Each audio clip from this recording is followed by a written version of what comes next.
7 macam perkara yang merusak akidah dan keimanan, merusak amal perbuatan yang sudah kita kerjakan, merusak sendi-sendi kehidupan sosial, pendek kata, merusak segala hal di dalam kehidupan kita. Jauhilah olehmu 7 macam perkara yang merusak. Yang pertama, asyirku billah, menyekutukan Allah subhanahu wa ta'ala.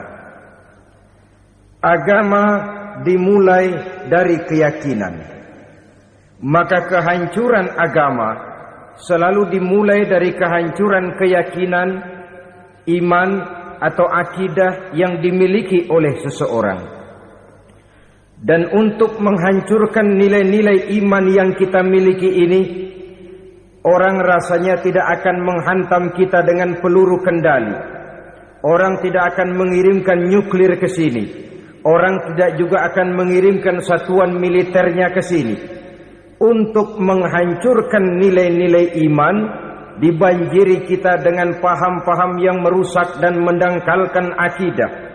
Baik ia bernama materialisme, baik ia bernama sekularisme, baik ia bernama banjirnya maksiat dan munkarat, baik ia bernama banjirnya peradaban dan kebudayaan yang menghancurkan moral daripada anak-anak kita, sedikit demi sedikit melenturkan dan melunturkan nilai-nilai keimanan kita, untuk kemudian pada waktunya nilai iman itu akan bertukar dan berganti menjadi nilai syirik kepada Allah subhanahu wa ta'ala.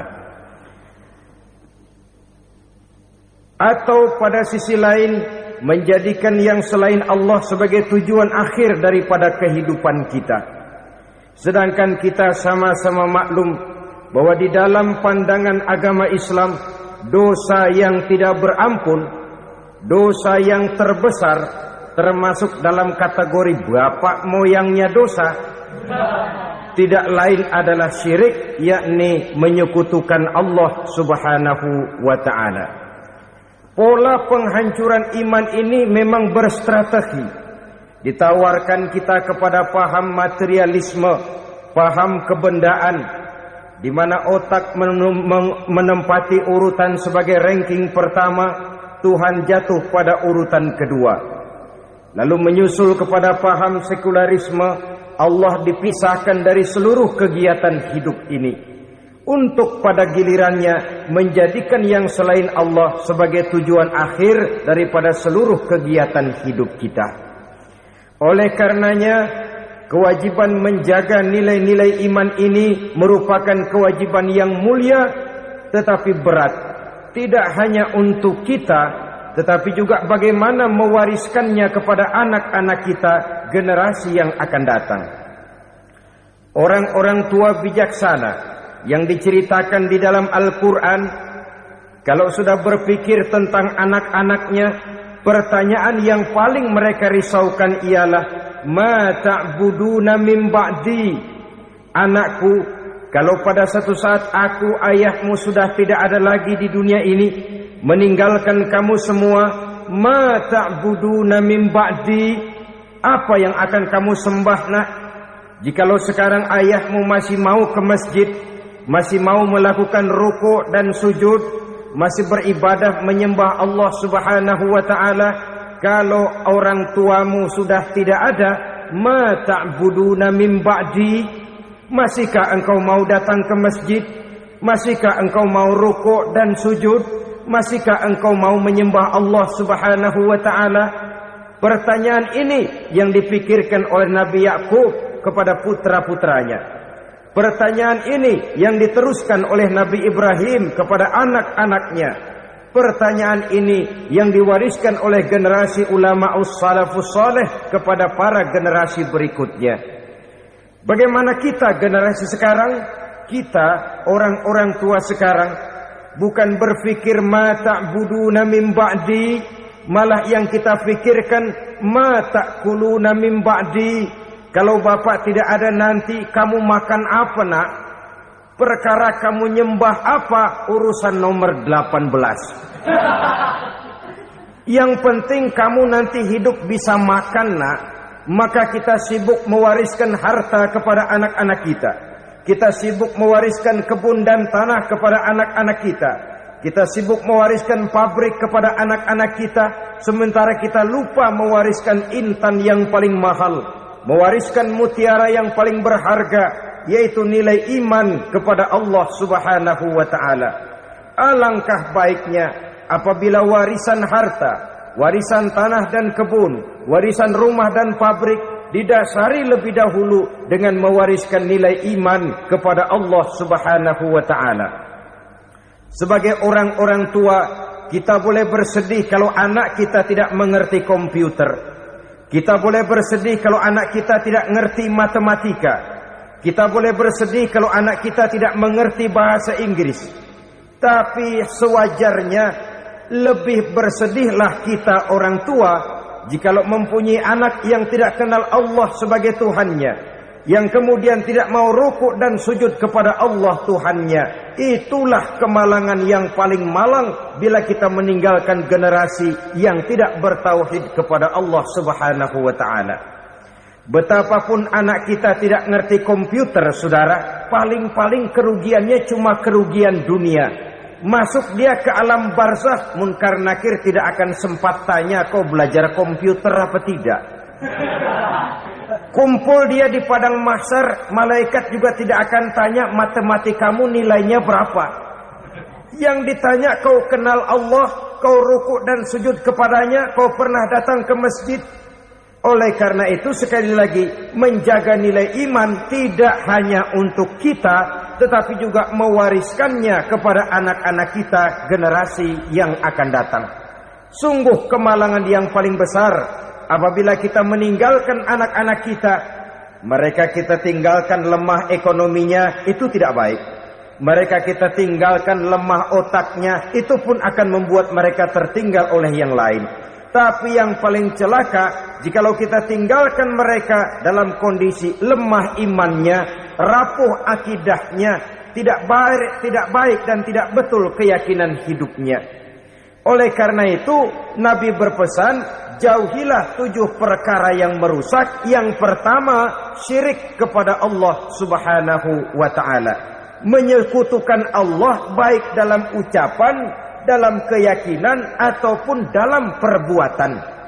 Ini perkara pertama yang termasuk 7 perusak besar di dalam kehidupan. Kalau sudah jatuh kita ke lembah syirik, bagaimanapun banyak kebaikan yang kita kerjakan, berjiwa sosial, bertangan pemurah, gemar menolong orang lain, kalau memang dasarnya syirik, maka seluruh kebaikan kita akan hancur, tidak akan ada nilainya dalam pandangan Allah Subhanahu wa ta'ala. Dalam pandangan manusia, mungkin kita dicatat sebagai orang sosial, gemar menolong orang lain, tidak berpangku tangan melihat orang yang mendapat kesulitan. Tapi oleh karena dasarnya syirik, dasarnya tidak mentauhidkan Allah, maka seluruh nilai kebaikan yang kita kerjakan tidak akan ada nilainya dalam pandangan Allah Subhanahu wa ta'ala. Maka jagalah iman kita jangan sampai dihinggapi penyakit syirik yang bagaimana kecilnya sekalipun. Sekali lagi, baik syirik dalam bentuk ucapan, syirik dalam bentuk keyakinan, sampai kepada syirik dalam bentuk perbuatan, kita berhindar kepada sifat-sifat yang sedemikian itu. Karena apa? Dalam satu ayat Quran Allah Subhanahu wa ta'ala menjelaskan, innallaha la yaghfiru ayyushraka bih wa yaghfiru ma duna dzalika liman yasha. Allah tidak akan memberi ampun kepada orang-orang yang menyekutukannya, tapi Allah masih mau memberikan ampun kepada dosa-dosa yang selain itu bagi orang-orang yang dikehendakinya. Dosa selain syirik, apabila kita bertaubat, Allah masih mau mengampuni.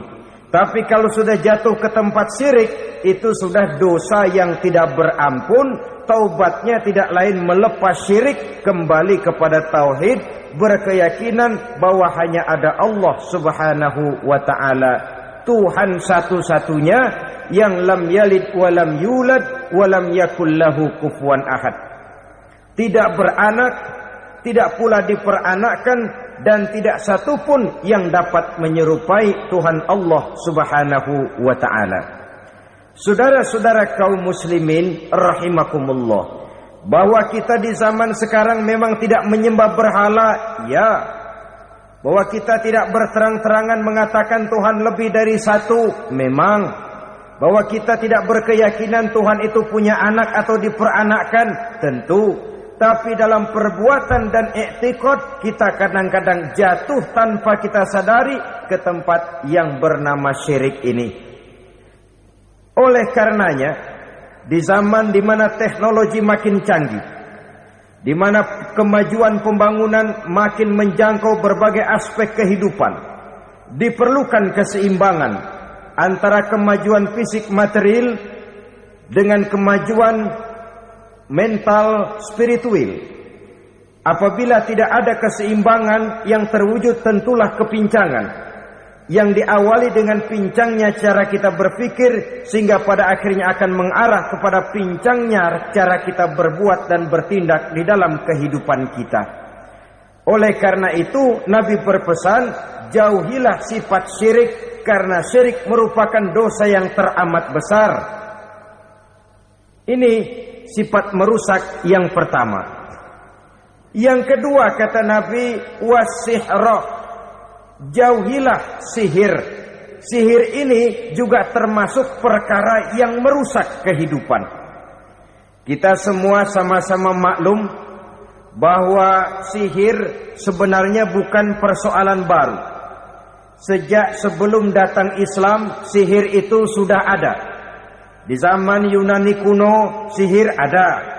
Di zaman Mesir kuno, di zaman Cina kuno, dan yang lain-lain yang serba kuno, sihir itu sudah ada. Bahkan para nabi pun, para rasul yang diutus oleh Allah Subhanahu wa ta'ala, senantiasa berhadapan dengan ahli-ahli sihir untuk menguji kebenaran dari misi yang mereka bawa. Sihir adalah perbuatan di luar kebiasaan yang bisa dikerjakan oleh ahlinya dengan bantuan jin atau setan.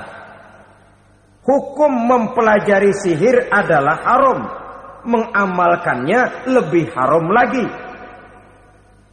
Sebab itu saudara-saudara, sihir merupakan perbuatan merusak yang harus kita jauhi. Ciri-ciri daripada perbuatan sihir, pertama, ia mengandung tipuan, bayangan khayal. Di zaman Nabi Musa misalnya, orang melihat tambang-tambang itu seperti ular. Nabi Musa melayangkan tongkatnya menjadi ular-ular besar yang memakan ular-ular kecil ciptaan tukang-tukang sihir Fir'aun tadi. Lalu sihir bisa terjadi dengan bantuan jin kafir atau setan. Kemudian ciri yang ketiga, sifatnya halus dan tersembunyi.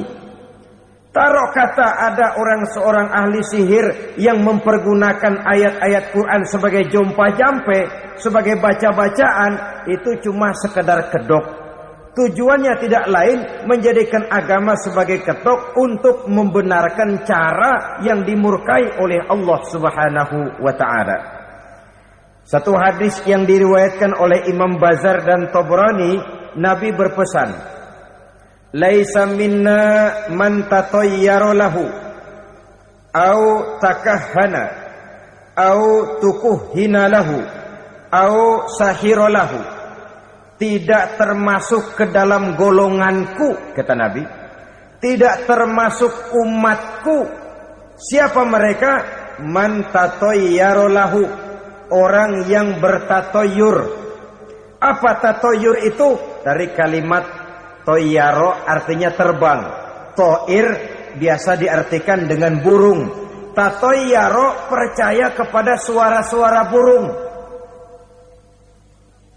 Man tatayyara lahu, mempercayai, meyakini dengan benar-benar kepada suara beburungan. Kan suka ada itu, nah bunyi burung tuh, maling liwat. Maling liwat.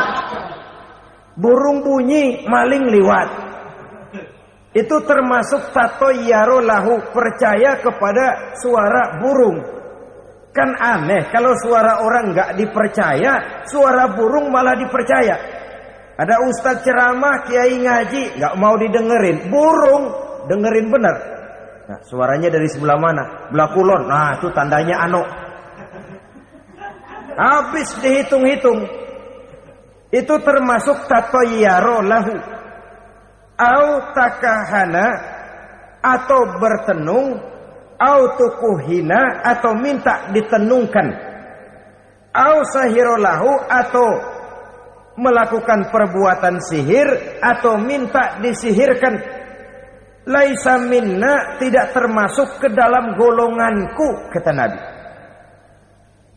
Sehingga dengan demikian saudara-saudara, menghadapi sihir dengan sihir sekalipun termasuk perbuatan yang tidak diajarkan oleh agama. Kita kan mempelajari sihir untuk jaga diri. Tidak apa-apa, yang dilarang mengamalkannya, dilarang juga mempelajarinya. Sebab orang kalau sudah mengetahui, biasanya lalu terangsang untuk mencoba. Kalau percobaannya berhasil, biasanya terangsang untuk coba lagi dan coba lagi. Pada akhirnya ketagihan, lalu beralih menjadi profesi, apalagi itu nanti bisa mendatangkan hasil uang. Saudara-saudara kaum muslimin rahimakumullah, kita manusia makhluk nyata. Kita hidup di alam nyata, terikat oleh sunnatullah, causality.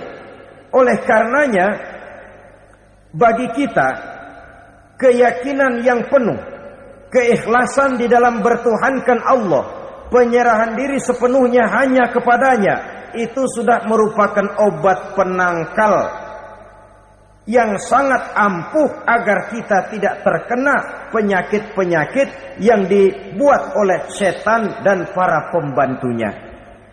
Sehingga beberapa ayat Quran mengajarkan, misalnya a'udzu bikalimatillahi tammati min syarri ma khalaq, atau bismillazi la yadurru ma'asmihi syai'un fil ardi wala fis sama, dengan menyebut nama Allah yang tidak bisa mendatangkan bahaya sedikit pun dari baik yang datang dari langit maupun yang datang dari bumi.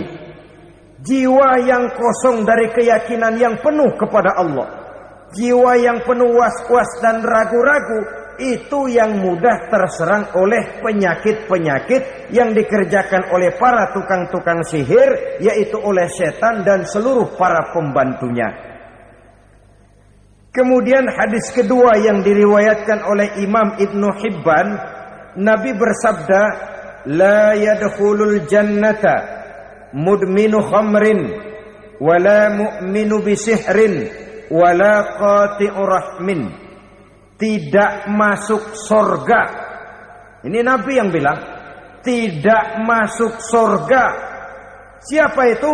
Pertama, mudminu khamrin, orang yang berkekalan dalam mabuk. Selalu mudminun itu sudah menjadi perbuatan rutinnya, tidak kapok-kapoknya, teler seumur hidup.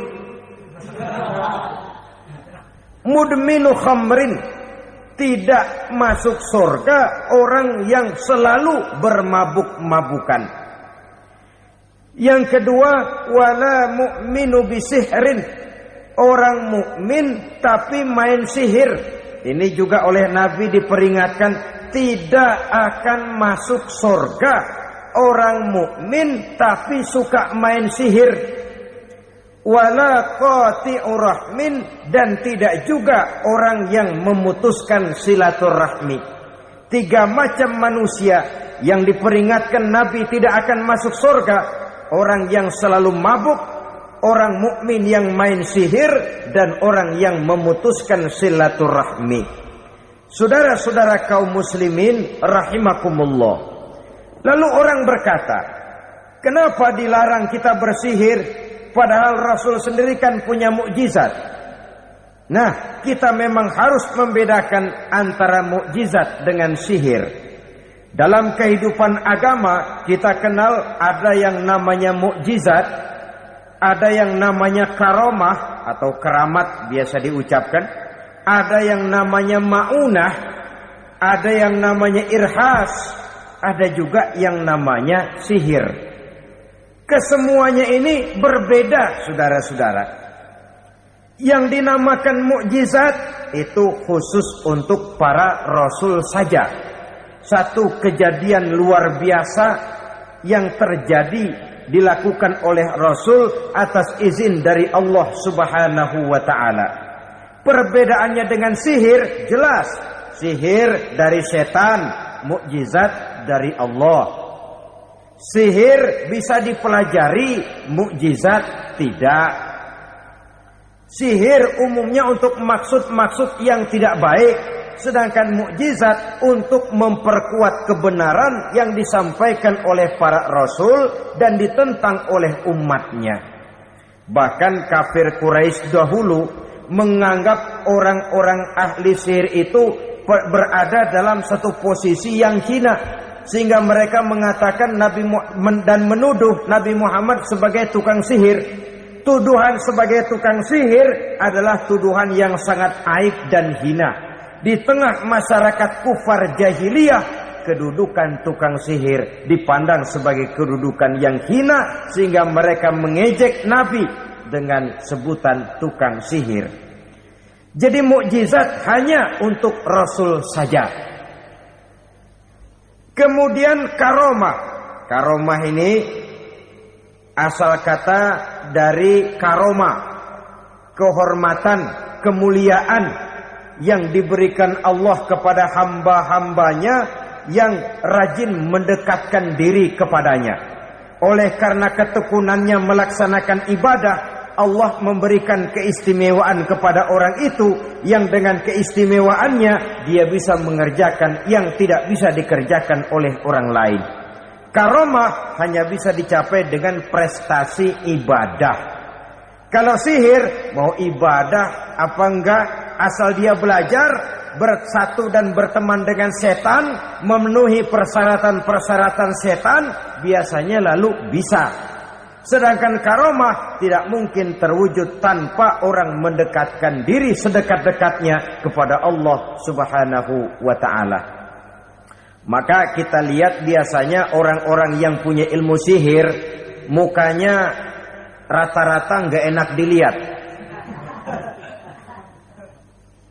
Kumuh, jauh dari air wudhu, jauh dari sujud kepada Allah, malah berteman dengan setan, menjadi pelayan-pelayannya setan. Saudara-saudara, adapun maunah, keistimewaan yang diberikan Allah kepada hamba-hambanya yang belum sampai kepada tingkat wali, tapi orang itu lebih banyak kebaikannya daripada kesalahannya. Umpamanya, saudara jalan bertiga di pinggir jalan, saudara ada pada posisi di tengah, lalu bertiga ini ketabrak mobil. Menurut perhitungan saudara mati lebih dahulu, tapi terjadi hal yang aneh, dua teman saudara mati, saudara malah cuma luka dan lecet sedikit saja. Apa itu? Kalau kita lebih banyak kebaikannya daripada kesalahannya, itu yang dinamakan maunah, pertolongan yang diberikan Allah kepada hamba-hambanya yang lebih banyak kebaikannya daripada kesalahannya. Sedangkan yang dinamakan irhas, kejadian luar biasa pada diri seseorang pada waktu dia masih kecil, yang menunjukkan tanda-tanda keistimewaannya. Itu umumnya pada para nabi pada usia kecilnya sudah ada irhas, tanda-tanda istimewa. Jelas baik mukjizat, karomah, maunah maupun irhas berbeda dengan sihir. Sihir ini jelas saja merupakan bantuan dan persekutuan antara manusia dengan setan. Padahal setan, kata Allah dalam Al-Quran, innahu lakum aduwwum mubin, sesungguhnya setan bagi kamu adalah musuh yang sangat jelas. Saudara-saudara kaum muslimin rahimakumullah, di zaman sekarang dalam menghadapi beban kehidupan yang makin pelik, menghadapi stres yang tidak kunjung selesai, menghadapi persoalan-persoalan yang teramat berat, orang sering mencari jalan keluar kepada hal-hal yang menurut pendapatnya bisa meringankan beban moralnya itu. Pergilah dia mencari sesuatu yang dapat meringankan bebannya. Dan tidak jarang yang jatuh ke pangkuan tukang-tukang tenung, ke pangkuan tukang-tukang sihir, yang mereka itu oleh Quran dijelaskan kadzabal munajjimun walau sodaku. Tukang-tukang tenung, tukang-tukang sihir, mereka itu bohong walaupun benar. Maksudnya bohong walaupun benar artinya kalau yang mereka kerjakan benar, itu sih kebenaran. Benar dengan kebenaran itu lain. Kebenaran, kebetulan bisa, tapi tidak untuk selalu. Apalagi kalau itu sudah membahayakan kehidupan orang lain. Jadi oleh karena itu Nabi berpesan, jauhilah daripada sihir. Kalau sudah jauhilah dari sihir artinya ya jauhilah daripada mempelajarinya, jauhilah daripada bergaul dengan orang-orang yang ahli di bidang itu, karena dari pergaulan segalanya bisa menular. Baiklah saudara, ini yang kedua. Yang ketiga pesan Nabi, wa qatlan nafsil lati harramallahu illa bil haqq. Membunuh orang lain dengan cara yang tidak benar. Membunuh orang yang diharamkan oleh Allah Subhanahu wa taala untuk melakukannya kecuali dengan alasan yang benar. Kita tahu Islam adalah agama damai. Sesuai dengan namanya, ia tidak dikembangkan dengan pedang dan kekerasan. Ia dikembangkan dengan keteladanan dan tuntunan moral. Oleh karena Islam bukan agama kekerasan, Islam pun tidak mementingkan dan mengajarkan kekerasan kecuali dengan alasan yang benar dan bisa dipertanggungjawabkan. Membunuh dengan sengaja, menghilangkan nyawa orang lain tanpa alasan yang bisa dibenarkan adalah merupakan dosa besar dan satu di antara 7 perkara yang bisa mendatangkan kerusakan dalam kehidupan dan yang hendaknya harus kita jauhi. Saudara-saudara kaum muslimin rahimakumullah. Beberapa waktu yang lalu di sebuah kota kecil yang indah bernama New Auckland. Saudara tahu New Auckland? Itu dari Gunung Kidul masih ngidul lagi. Pernah diadakan satu seminar yang membicarakan bagaimana menyelamatkan masyarakat manusia dari bahaya Perang Dunia Ketiga. Diperkirakan kalau terjadi Perang Dunia Ketiga, manusia tidak akan tersisa. Sebab apa? Pada waktu itu cadangan nuklir yang dimiliki oleh bersama Amerika dan Rusia konon sudah sanggup memusnahkan 6 miliar manusia pada saat jumlah manusia baru 5 miliar. Jadi kelebihan nuklir dunia ini. Kalau terjadi Perang Dunia Ketiga, sulit manusia untuk tersisa. Maka dibahaslah di dalam seminar itu, wah, supaya tidak terjadi Perang Dunia Ketiga, maka perlombaan membuat senjata-senjata canggih, alat-alat pembunuh modern harus segera dibatasi. Dibahas, tidak mungkin kita membatasi perlombaan membuat senjata. Kenapa? Makin maju ilmu dan teknologi, makin canggih senjata yang ditemukan. Atom sudah meningkat menjadi nuklir, nuklir sudah meningkat menjadi neutron, dan kita tahu bom yang bernama neutron ini bom yang cukup membunuh tanpa perlu merusak. Artinya kalau dia diledakkan di kota kita ini, bangunan utuh, jembatan tidak ambruk, rumah-rumah tetap berdiri, tapi semua yang bernama hidup mati. Itu katanya lebih sopan dari bom atom. Sebab kalau si atom ini sudah membunuh, merusak pula. Neutron cukup membunuh saja tanpa perlu merusak. Jadi majunya senjata-senjata teknologi sebagai akibat yang logis dari kemajuan ilmu pengetahuan ini tidak bisa kita batasi. Dan memang sebenarnya yang bahaya bukan senjatanya, tapi manusia yang mengendalikan senjata itu. Mereka kembali kepada prinsip the man behind the gun. Bukan senjatanya yang bahaya, tapi manusia yang mengendalikan senjata itu yang bahaya. Walaupun senjatanya modern, katakanlah model M16 umpamanya, kalau yang mengendalikannya orang beriman, insya Allah aman. Tapi biar megang cuma senapan angin, kalau yang megang orang brutal, ngeri kita deket-deket. Apalagi kalau memang bukan ahlinya menggunakan senjata, bisa ngeker kaki kena jidat.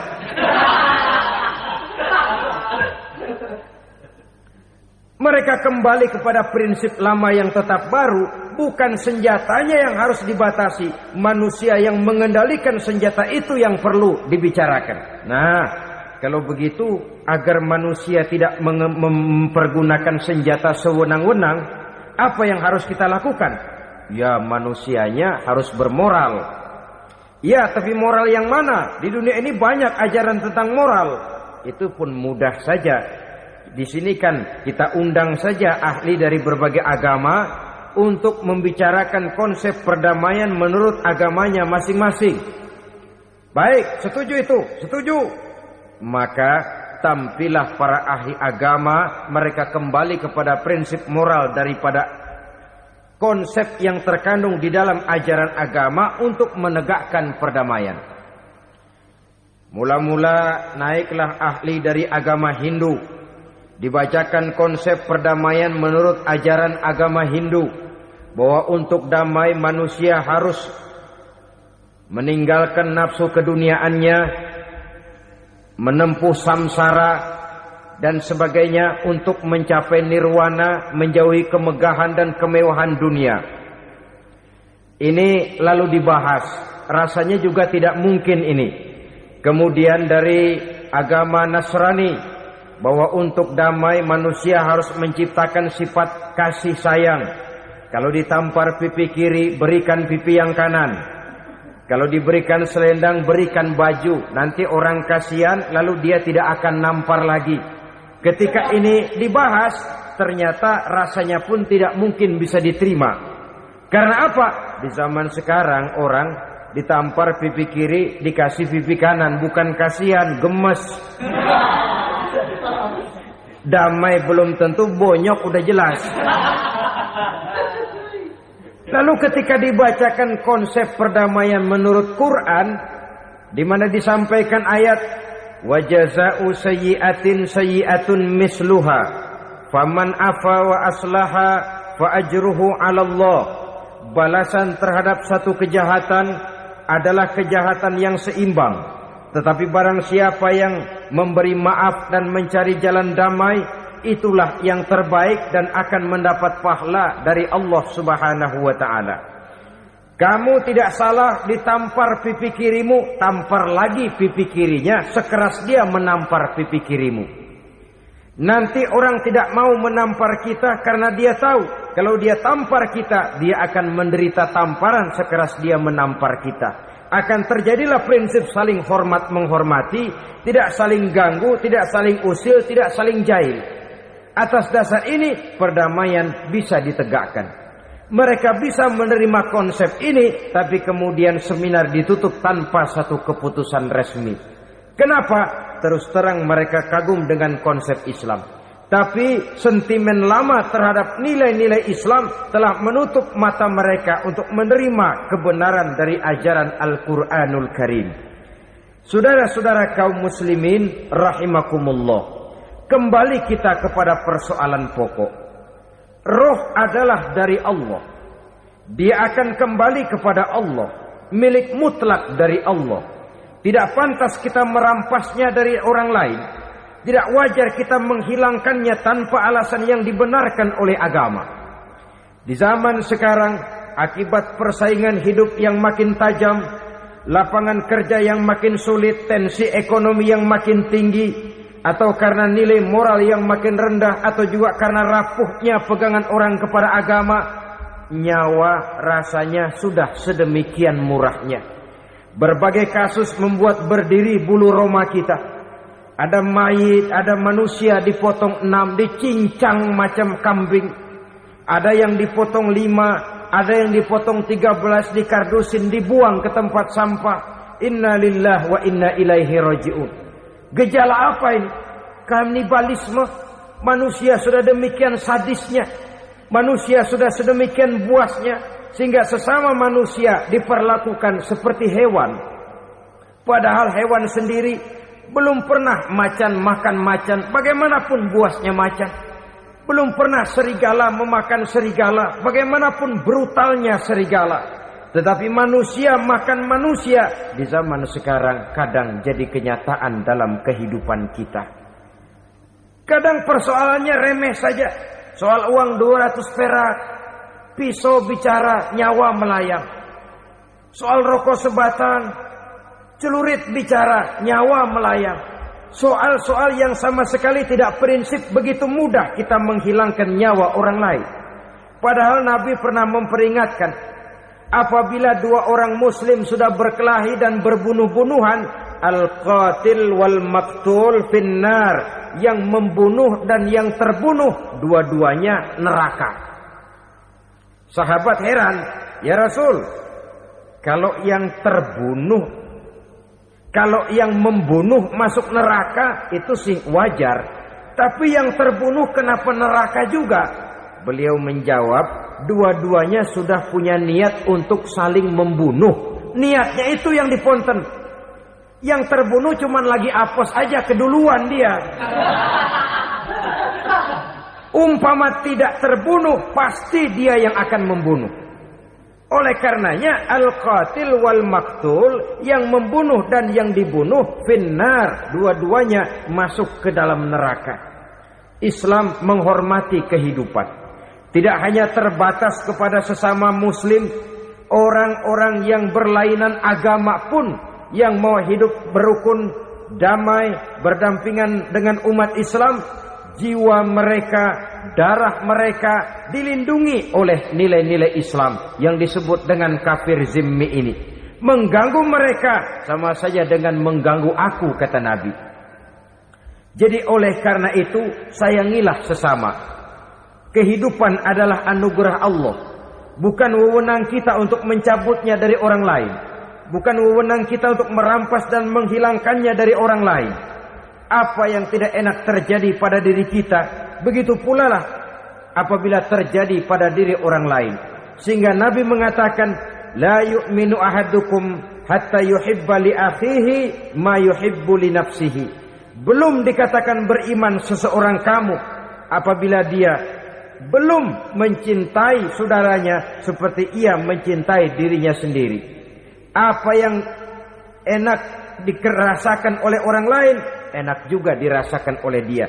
Mengukur orang lain dengan diri sendiri. Kalau orang lain tanpa salah saya fitnah, kalau saya tanpa salah difitnah orang, enak apa enggak? Enggak, orang lain juga begitu. Kalau orang lain tanpa salah saya tempeleng kepalanya, enak apa tidak? Tidak. Orang lain juga begitu. Yang tidak enak terjadi pada diri kita, tentu tidak enak juga kalau terjadi pada orang lain. Mengukur orang lain dengan diri sendiri, sehingga tidak timbul sifat egois, tidak menari di atas bangkai orang lain, tidak mendirikan kebahagiaan di atas untayan air mata orang lain. Sehingga dengan demikian saudara-saudara, dia bisa menghormati kehidupan, menghormati orang lain sebagaimana dia ingin dihormati. Inilah perbuatan ketiga yang merusak, membunuh orang lain dengan yang diharamkan Allah tanpa alasan yang benar. Yang ketiga. Kemudian yang keempat, perbuatan merusak wa aklar riba, makan riba. Hidup adalah tolong menolong. Bahasa kerennya take and give katanya. Saling memberi dan saling menerima. Nabi mengajarkan man kuraba kurbatan min kurabid dunya karaballahu lahu kurbatan min kurabi yaumal qiyamah. Wallahu fi aunil abdi madamal abdu fi auni akhihi. Siapa yang meringankan beban dari beban-beban yang derita seseorang di dalam kehidupan dunia, Allah akan meringankan bebannya daripada beban-beban yang harus dipikulnya di hari kiamat nanti. Wallahu fi aunil abdi madamal abdu fi auni akhihi. Allah senantiasa akan menolong seorang hamba selama hamba itu masih mau menolong saudaranya. Allah selalu akan menolong seorang hamba selama hamba itu masih mau menolong saudaranya. Apabila kita sudah berpangku tangan terhadap kesulitan orang lain, biasanya pun pada saat kita mendapat kesulitan, kita akan sulit juga memperoleh pertolongan. Nah, riba alias renten, kedoknya adalah menolong orang, tapi sama juga bulu buntutnya dilepas, palanya dicekek. Menolong orang pada akhirnya menjadi beban bagi seseorang. Dan memang mencari orang-orang yang berada dalam posisi kesulitan. Biasanya di daerah-daerah di mana musim paceklik, jadi lapangan kerja sulit, sedangkan urusan perut tidak bisa ditunda. Akhirnya orang terjebak ke dalam rentenir, ke dalam riba, ke dalam renten. Bunga berbunga sehingga satu saat jumlah bunganya bisa lebih besar dari jumlah pinjaman pokoknya. Kemudian kalau juga ternyata tidak bisa dibayar, rumah jadi taruhan. Memang rumah satu-satunya, begitu rumah ditarik mulain camping. Bukankah pada akhirnya akan mewariskan kesengsaraan? Oleh karena itu, kepada kita berusahalah jangan berhubungan dengan rentenir, jangan makan renten dan riba. Kepada mereka yang melaksanakan riba, walaupun mendatangkan keuntungan materi, tapi percayalah harta yang didapat dengan jalan riba tidak akan membawa keberkahan. Manakala tidak membawa keberkahan, dia tidak akan mendatangkan ketenangan di dalam kehidupan kita. Oleh karenanya memakan harta riba termasuk perbuatan yang merusak sendi-sendi kehidupan sosial, merusak kehidupan orang lain, merusak kehidupan masyarakat, tetangga, pergaulan dan sebagainya. Yang kelima, wa akla malil yatim, memakan harta anak yatim dengan cara yang zalim. Nih, memang lezat. Anak yatim itu nggak tahu urusan apa-apa. Kita diamanahkan untuk mengurusinya. Kadang-kadang dibentuklah panitia penyantunan yatim piatu. Yatimnya mah tetap kelaparan, panitianya yang pada gendut.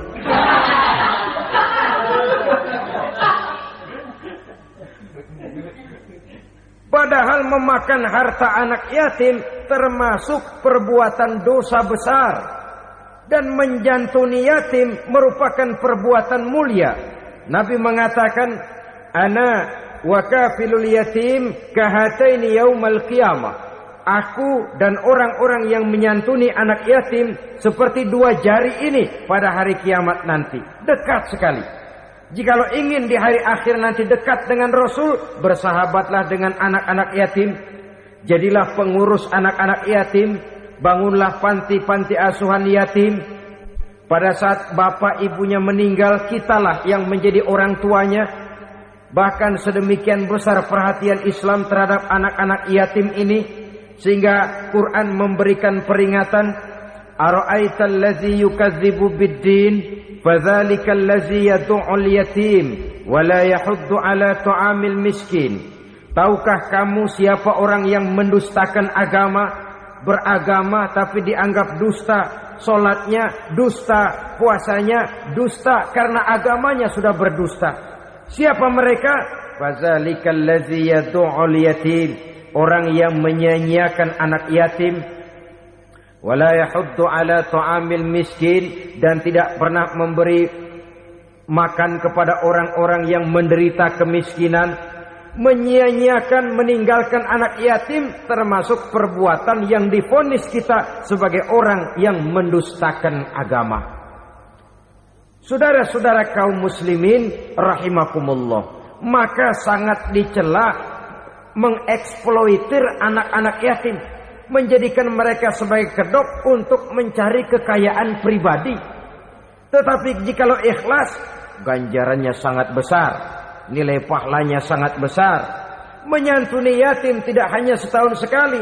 Kalau Muharram pakai istilah lebaran yatim, dibentuklah panitia, diberilah beras, uang 45.000 rupiah, alhamdulillah. Tapi jangan lupa, si yatim tidak hidup cuma satu hari. Dia tidak hidup cuma di bulan Muharram saja, dia hidup 12 bulan dalam setahun. Sebagaimana anak-anak yang lain, dia juga berhak punya masa depan. Dia juga berhak menikmati bangku sekolah. Dia berhak mengenyam arti dan makna pendidikan. Dia berhak membekali diri dengan ilmu dan pengetahuan seperti halnya anak-anak yang lain. Maka kita yang diberikan keluasan oleh Allah, ingatlah itu, bersahabatlah dengan anak-anak yatim, santuni mereka.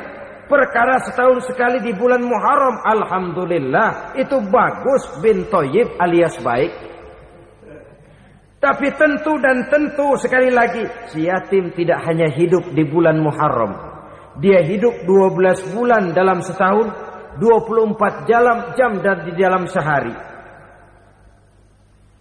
Oleh karenanya, menyia-nyiakan mereka pada saat posisi kita memang mampu akan memojokkan kita dalam satu posisi di mana kita dianggap sebagai orang yang mendustakan agama. Memakan harta anak yatim dengan cara yang zolim. Bapaknya udah meninggal, kebunnya lebar, anaknya dikelecehin. Nah, dah kamu gak usah pusing, nanti saya yang ngurus. Akhirnya bukan ngurus, nguras. Si yatim mungkin tidak tahu bahwa dia disia-siakan, haknya diambil, miliknya dizolimi. Tapi Allah yang akan membalasnya dengan seadil-adilnya. Maka makan harta anak yatim biasanya balasannya tokcer bin paten. Gak banyak selang tempo itu, gak percaya cobain dah. Nyobain aja kan gak bayar, umpama. Memakan harta anak yatim dengan cara yang zolim, ganjarannya biasanya kontan. Kenapa? Ratapan si miskin, untayan air matanya, jeritan kepedihan hatinya, membuka pintu langit, permohonannya diijabah, getaran hatinya didengarkan oleh Allah. Maka balasannya biasanya kontan, spontan, tidak menunggu waktu terlalu lama. Itu di dunia, belum lagi di akhirat nanti. Bukankah dalam riwayat Mi'raj diceritakan Nabi melihat di neraka itu orang perutnya sebesar rumah. La haula wala quwata. Itu perut kayak rumah, bagaimana jalannya tuh orang. Dan memang gak jalan, diseret-seret oleh malaikat di neraka itu. Hancur perutnya, amburadul itu perut. Berantakan isinya, dibulatkan lagi, diseret lagi, hancur lagi, dibulatkan lagi. Sampai Nabi tanya, orang itu begitu berat siksanya kenapa ya Jibril? Itu Muhammad, waktu di dunia dulu rakus banget makan harta anak yatim. Begitu vonisnya, begitu menyedihkan nasibnya di akhirat. Tapi di dunia pun ketidakberkahan itu sudah membayangi kehidupannya. Oleh karena itu, kepada saudara-saudara yang mendapat titipan anak yatim, berbahagialah. Karena semulia-mulia rumah adalah rumah yang di dalamnya ada anak yatim yang disantuni. Sehina-hina rumah adalah rumah di mana di dalamnya ada anak yatim yang disia-siakan. Begitu kata Nabi kita. Rumah yang paling mulia dalam pandangan Allah, rumah yang di dalamnya ada anak yatim yang disantuni. Rumah yang paling hina dalam pandangan Allah, rumah yang di dalamnya ada anak yatim yang nasibnya disia-siakan. Berbahagialah saudara apabila menjadi penyantun anak-anak yatim, pelindung mereka, sehingga mereka mempunyai masa depan sebagaimana anak-anak lainnya. Rasulullah sendiri sedemikian peka terhadap keadaan anak-anak yatim karena beliau sendiri memang mengalami umur 6 bulan dalam kandungan ibu, beliau sudah ditinggalkan oleh ayahnya. Pada saat berusia 6 tahun ibu sudah meninggal. Yatim piatu dalam usia di mana beliau sedang perlu belas kasih seorang ibu dan pengertian seorang bapak. Kepekaan itu lalu timbul, bahkan kemudian sampai kepada beliau berkata, aku dan orang yang menyantuni anak yatim seperti jari tengah dan jari telunjuk di hari akhirat nanti. Sedemikian dekatnya. Baiklah ya, jadi yang kelima, memakan harta anak yatim. Jauhi karena ini perbuatan yang merusak. Yang keenam, watawalli yaumaz zahfi. Melarikan diri pada hari pertempuran. Apa ini? Khianat. Tidak konsekuen dengan konsep perjuangan. Pada mulanya keras benar teriak, berantas korupsi, ganyang korupsi. Cuma karena belum dapat giliran. Begitu dia naik dapat kesempatan, korupsinya lebih edan dari yang diteriakinya. Ini termasuk tawalli yaumaz zahfi. Berpaling pada hari peperangan. Di saat menghadapi musuh. Kalau belum kelihatan musuh, teriaknya nyaring bener. Jangan takut demi kebenaran sampai titik darah yang paling penghabisan. Musuh belum kelihatan. Begitu musuh sudah kelihatan, paling dulu lari ke belakang. Kalau diajak berjuang ada saja alasannya. Sehingga Quran memberikan peringatan kepada kita semua. Mengapa kamu ini berat? Kalau sudah diajak berjuang di jalan Allah, kakimu seperti terhunjam berakar di perut bumi. Berat untuk melangkah berjuang. Lari dari pertempuran tidak konsekuen dengan konsepsi perjuangan. Mau enaknya saja. Dalam kondisi yang sulit lalu berpangku tangan. Ini termasuk ciri munafik yang di dalam Al-Quran disindir dengan bahasa kullama adha'a lahum masyaufi wa iza azlama alaihim qamu. Waktu terang mereka jalan, giliran gelap mereka mandek. Artinya maksudnya kalau giliran ada untungnya aja rame-rame teriak Islam. Tapi begitu diminta berjuang, dituntut berkorban, rame-rame mundur. Waktu dilihat di Islam ada untungnya, rame-rame teriak Islam. Pak, saya Islam banget, Pak. KTP saya Islam, Pak. Pokoknya Islam banget dah. Tapi ketika diminta berjuang, dituntut sedikit berkorban, rame-rame mengundurkan diri. Tahun 65 PKI berontak. Waduh, waktu itu jadi orang Islam untung itu.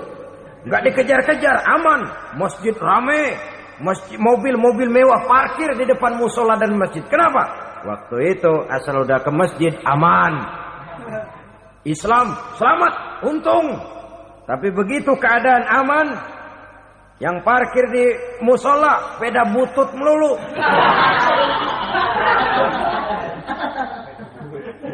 Waktu terang mereka jalan, waktu gelap mereka berhenti. Dikala di Islam ada untungnya, baru wah Islam bagus, Islam hebat. Tapi waktu dilihat ada kerugian, jangan bawa-bawa Islam dah. Jangan bicara soal Islam, ini kan bukan soal agama, bukan soal agama. La haula wala quwata illa billah.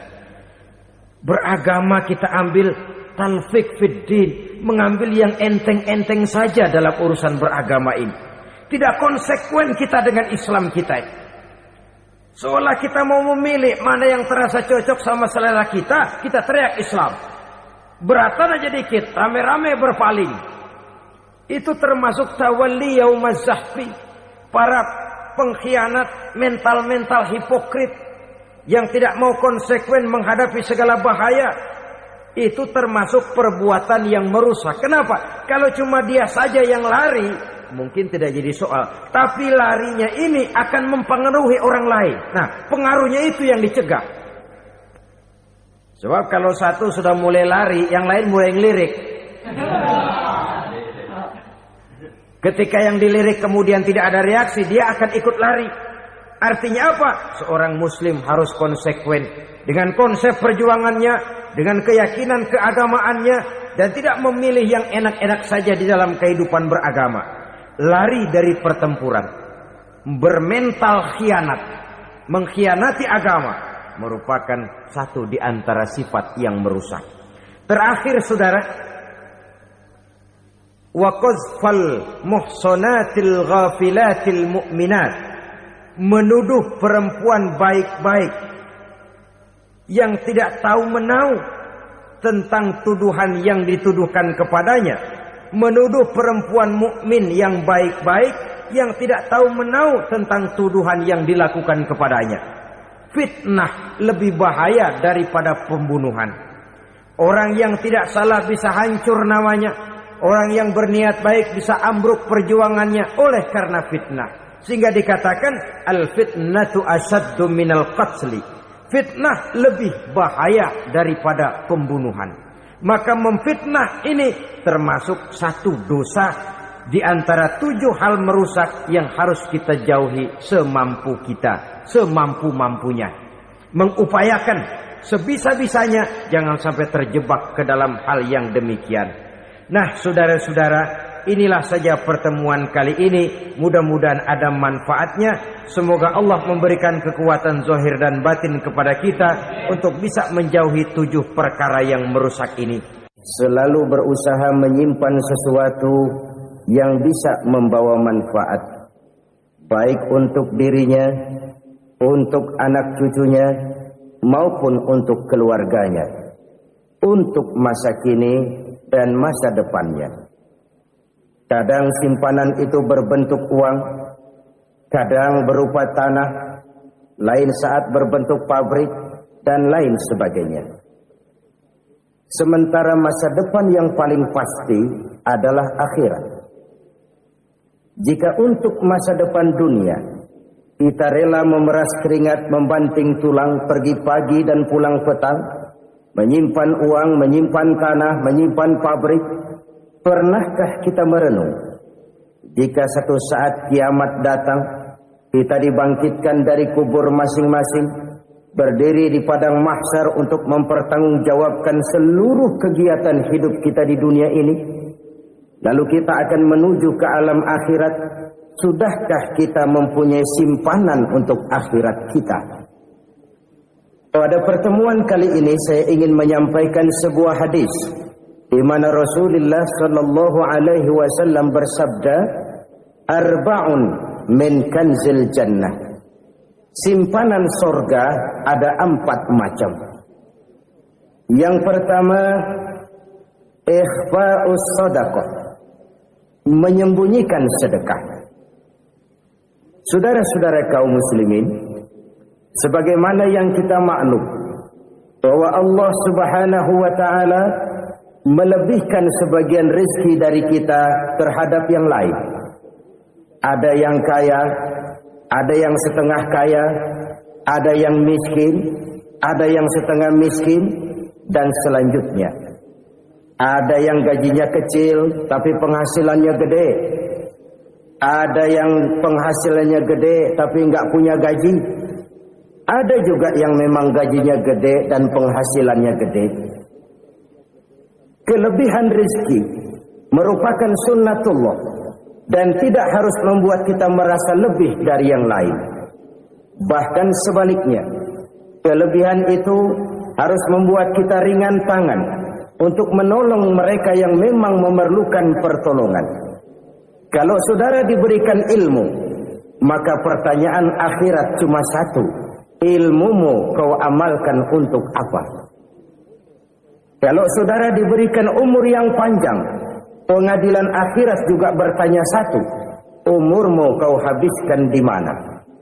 Tapi kalau saudara diberikan harta, Pengadilan akhirat akan bertanya dua. Hartamu kau dapat dari mana? Kau belanjakan kemana? Dari mananya ditanya dan kemananya juga ditanya. Oleh karena kita akan dimintakan pertanggungan jawab, maka amanah yang bernama harta ini harus kita gunakan dengan sebaik-baiknya. Ada penggunaan yang merupakan kewajiban, itu zakat namanya. Ada penggunaan yang sewaktu-waktu, itu infak namanya. Ada yang lebih sewaktu-waktu lagi, dan itu sedekah namanya. Zakat dia terikat oleh haul dan nisab, oleh putaran batas waktu dan ukuran dari harta itu sendiri. Sedangkan infak terikat oleh situasi dan kondisi perekonomian seseorang. Sedangkan sedekah tidak terikat dengan apapun. Dalam kondisi seperti apapun kita bisa melakukan sedekah dengan yang terkecil sekalipun. Sampai-sampai Rasulullah sallallahu alaihi wasallam mengajarkan, la tahqiranna minal ma'rufi syai'an walau an talqa akhaka biwajhin talik. Atau ada hadis, tabassumuka fi wajhi akhika laka sedekah. Senyumanmu kepada temanmu adalah sedekah. Jadi untuk melakukan sedekah tidak harus dalam berbentuk uang. Dengan ilmu kita bisa sedekah, dengan tenaga kita bisa bersedekah, dengan pikiran kita bisa bersedekah, bahkan senyum kepada teman itu pun sedekah. Jadi kalau sedekah dengan uang memang belum punya uang, nyengir aja banyakin. Itu asal pada tempatnya, jangan lalu ketemu tiang listrik cengengesan. Tentu tidak pada tempatnya dan tidak wajar. Nah, sedekah yang paling dicintai Allah adalah sedekah yang disembunyikan. Artinya jauh dari sifat riya. Dan kadang-kadang ada orang sedekah itu disebutkan namanya. Apa tidak bagus? Kalau memang niatnya ikhlas, ya bagus-bagus saja. Untuk memberikan sugesti kepada yang lain. Di bulan bin bulan nyumbang sekian diumumkan. Boleh kalau niatnya untuk memberikan rangsangan kepada yang lain supaya dia menyumbang lebih besar dari orang tadi. Tapi kalau itu mendatangkan riya, maka sedekah yang paling dicintai Allah adalah sedekah yang disembunyikan. Tangan kiri saja tidak tahu apa yang diberikan oleh tangan kanan. Sedekah yang dilakukan dengan ikhlas akan merupakan perbendaharaan surga. Tersembunyi dari pandangan orang lain. Tidak seorang pun tahu. Karena memang sikap yang baik adalah melupakan kebaikan dan mengingat kesalahan. Itu salah satu ciri orang bahagia. Orang yang selalu mengingat kesalahannya dan berusaha melupakan segala kebaikannya. Kalau dia akan berada kebaikan, dia tidak bisa ikut, dia merasa rugi karena dia merasa belum pernah berbuat baik. Tapi kalau akan melakukan kesalahan baru, dia ingat kesalahan yang sudah-sudah, sehingga terhalang baginya untuk melakukan satu kesalahan baru. Demikianlah saudara-saudara, bahwa Allah melebihkan rezeki sebagian kita dari yang lain, agar terjadi tolong-menolong dalam kehidupan ini. Jadi kesenjangan yang nature, kesenjangan yang alami, itu sunnatullah. Ada yang kaya, ada yang miskin, ada yang kelas menengah. Nah, kenapa lalu sekarang kita berusaha mengentaskan kemiskinan? Oleh karena adanya kesenjangan struktural. Kalau yang kaya bisa semakin kaya, kenapa yang miskin tidak bisa naik jadi ikut sedikit kaya? Sebab pada dasarnya Islam adalah agama yang sejak turunnya sudah berupaya memerangi kemiskinan. Bahkan dikatakan kemiskinan itu mendekatkan kepada kekufuran. Orang kalau miskin udah dekat banget sama kafir. Gampang menjadi kafir. Berapa banyak saudara-saudara kita yang oleh karena soal perut, oleh karena soal materi, terpaksa meninggalkan dan menanggalkan akidahnya. Menjual petunjuk yang diberikan Allah dengan kesenangan dunia yang cuma sebentar ini. Na'udzubillah, summa na'udzubillah. Jadi makin kita sembunyikan satu sedekah, semakin banyak perbendaharaan kita di surga. Sedekah yang paling dicintai Allah adalah sedekah yang disembunyikan. Malahan ada seorang sufi Dia punya kebiasaan kalau pergi sholat Jumat dia bawa uang, itu uang dia taruh di bawah tikar masjid. Dia niat sedekah kepada siapa saja yang nemuin itu duit. Maksudnya apa? Supaya yang nemuin nggak tahu siapa yang punya duit. Demikian dia saking ingin menyembunyikan sedekahnya. Karena sifat riya itu bisa memakan amal kita sendiri. Riya itu termasuk menyebut-nyebut kebaikan kita. Orang yang suka nepuk dada, sedikit-sedikit ngitungnya kalau nggak gua. Tuh, kalau nggak gua tuh yang belas itu kalau nggak gua. Iya, kalau nggak lu kenapa emang? Orang yang suka menepuk jasa, terus biasanya memang begitu, saudara-saudara. Kalau perang lagi berkecamuk, orang nggak sempat ngaku jadi pahlawan. Tapi begitu perang selesai, yang kagak kenal bedil ngaku pahlawan, mas. Itu sesuatu yang biasa. Oleh karenanya, orang-orang yang ikhlas dalam bersedekah, disembunyikannya sedekah itu Allah cinta betul. Malahan ada hadis memberikan jaminan, inna shadaqatal mar'il muslimi tazidu fil umri wa tadfa'u mitatas su'i. Sesungguhnya sedekahnya seorang mukmin tazidu fil umri, bisa menambah umur panjang. Wa tadfa'u mitatas su'i, dan menyelamatkan manusia dari mati secara su'ul khatimah. Jadi siapa yang kepengen panjang umur, banyaklah sedekah. Yang bosan hidup, pelit terus. Sedekah menambah panjang umur dan menyelamatkan manusia dari mati secara su'ul khatimah. Pak, katanya umur itu nggak bisa ditambah, nggak bisa dikurangin. Kapan? Kalau ajal sudah datang. Wa idza jaa ajaluhum la yastakhiruna sa'atan wa la yastakdimun. Kalau ajal datang tidak bisa dimajukan, tidak bisa dimundurkan. Itu kalau ajal sudah datang. Tidak bisa lagi umur ditambah dikurangi, sudah datang. Tapi kalau belum datang, itu kan haknya Allah. Mau ditambah, mau dikurangi, hak prerogatif Allah.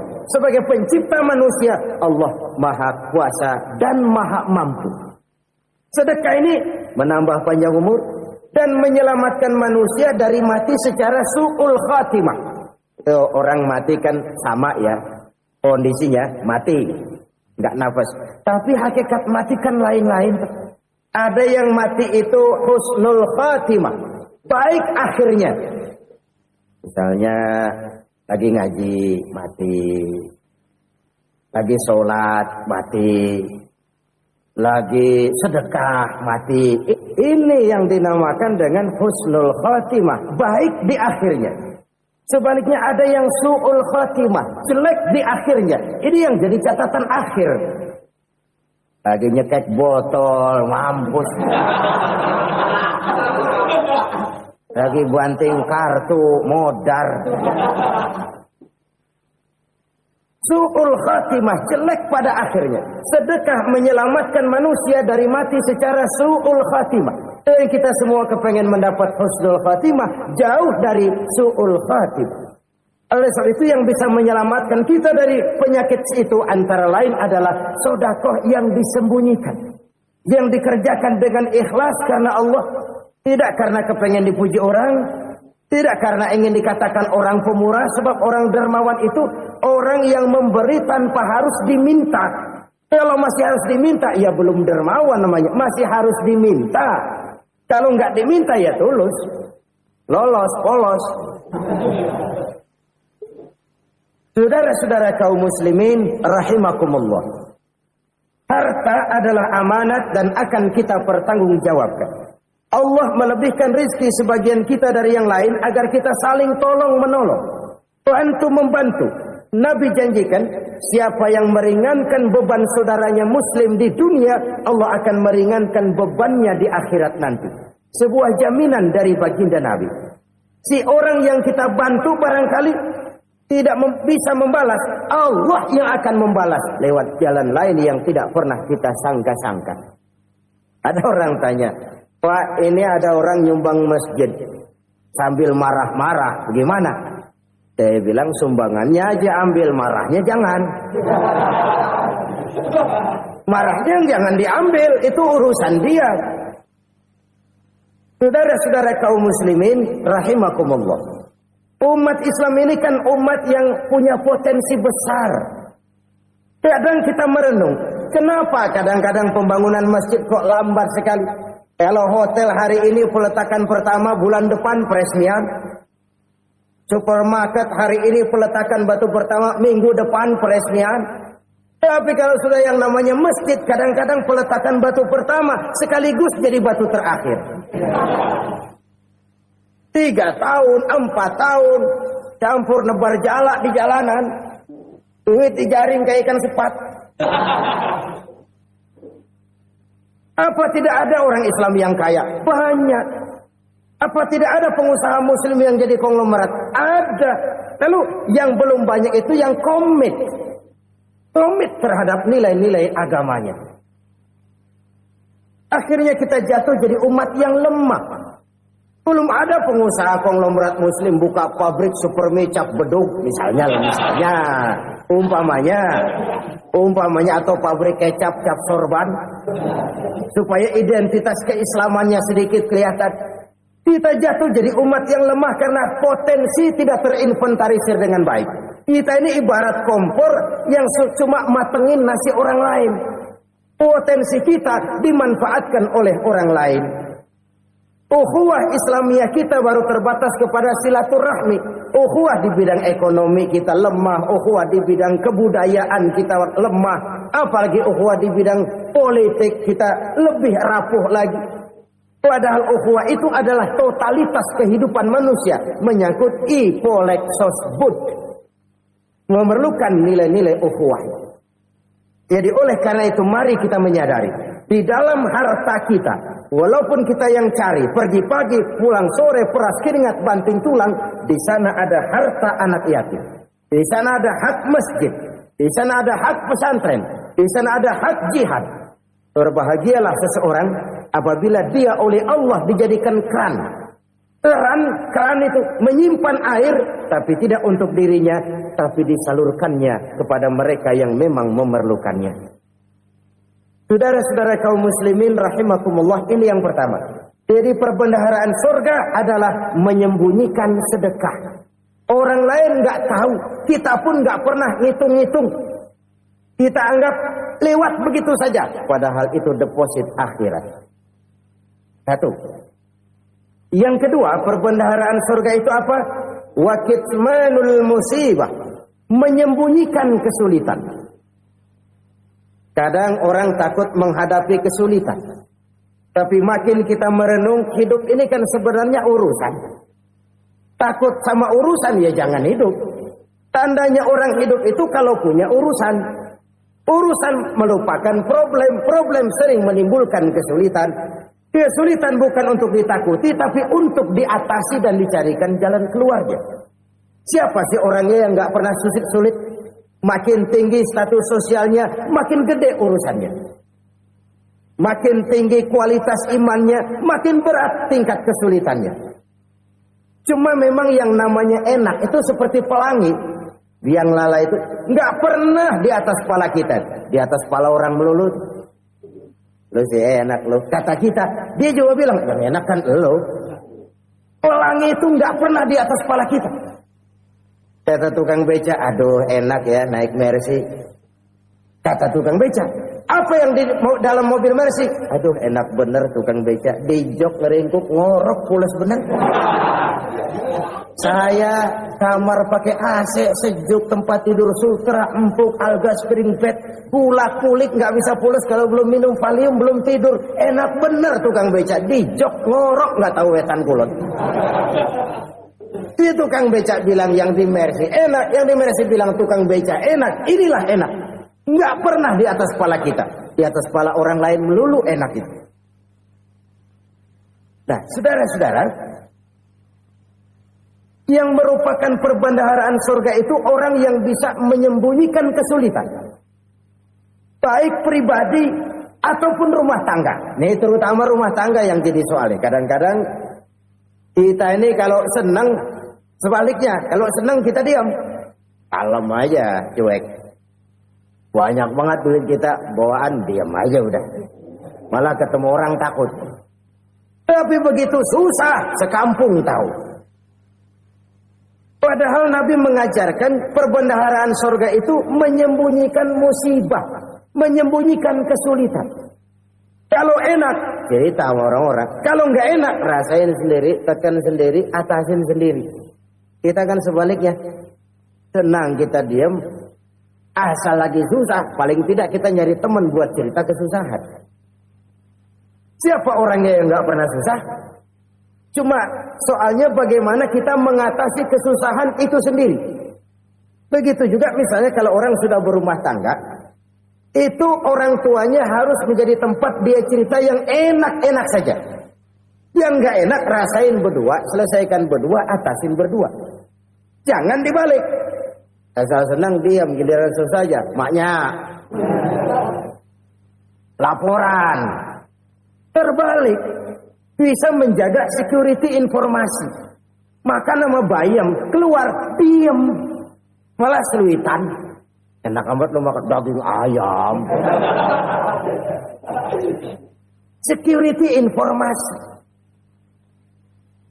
Saudara-saudara kaum muslimin rahimakumullah. Ujian yang terberat itu yang pernah diberikan kepada para nabi, para rasul, para aulia, para ulama. Makin tinggi keimanan, makin berat bentuk kesulitan. Ayo saya kemukakan satu contoh saja. Ada seorang nabi yang kaya, nabi kaya, namanya Nabi Ayub. Iblis kalau orang begini kan keki, ibadahnya rajin, kaya. Yang kayak begini susah digodain. Kalau ibadahnya rajin, miskin, kali bisa disogok. Sini imannya mantap, ibadahnya rajin, kaya, nabi lagi. Oh, tapi namanya iblis nggak kurang akal. Laporan, Tuhan, kenapa iblis? Ya ini bahasa saya, bahasa Qurannya sih nggak gitu. Itu hambamu yang namanya Ayub, dia rajin ibadah cuma karena dikasih kaya aja. Coba kasih miskin dia, berhenti dia sembahyang. Ah, kamu bisa aja. Saya tahu Ayub itu hambaku yang ikhlas. Saya buktiin Tuhan, silahkan. Dibuktiinlah, iblis turun ke alam ini. Yang mula-mula dia lakukan, dia rusak sawah ladang Nabi Ayub. Dia binasakan binatang ternak Nabi Ayub. Sehingga dalam waktu singkat, jatuhlah Nabi Ayub dari orang paling kaya, jadi orang paling miskin. Beliau masih ibadah di mihrab dalam masjid. Datang iblis. Saudara Ayub, ya. Lagi ngapain? Ibadah. Nyembah Allah, nyembah Allah. Oh, percuma. Kenapa? Tuhan yang ente sembah nih, dia udah bikin miskin ente. Sawah ladang ente hancur lebur, binatang ternak binasa. Sekarang ente jadi orang paling miskin. Ngapain nyembah Tuhan kayak begitu? Tekor. Udah berhenti dah ibadah, berhenti ibadah. Ini iblis sama Tuhan laporannya lain, yang dikerjakan kepada Nabi Ayub juga lain. Benar begitu iblis kata Nabi Ayub? Iya. Sawah ladang saya habis, buras. Binatang ternak saya binasa, binasa. Saya miskin, bangpak. Apa jawab Nabi Ayub? Bukan innalillahi, ya ini hebat. Alhamdulillahillazi a'tani wa akhadha minni. Segala puji bagi Allah yang telah memberikan harta kepada saya dan sekarang mengambilnya lagi. Alhamdulillah. Allah yang ngasih, Allah yang ambil. Itu mah urusan Allah. Iblis cuman ibadah jalan terus, sujud lagi Nabi Ayub. Iblis seleher gondok banget. Dasar Nabi nggak mempan dia apa-apain. Miskin malah alhamdulillah. Allah yang ngasih, Allah yang ngambil. Jadi kalau kita tidak komit, kita tidak terikat kepada kaya, miskin, senang, susah, apa yang bisa bikin kita susah? Jadikan kekayaan, kemiskinan, jadikan senang susah sebagai anak buah yang bisa kita atur.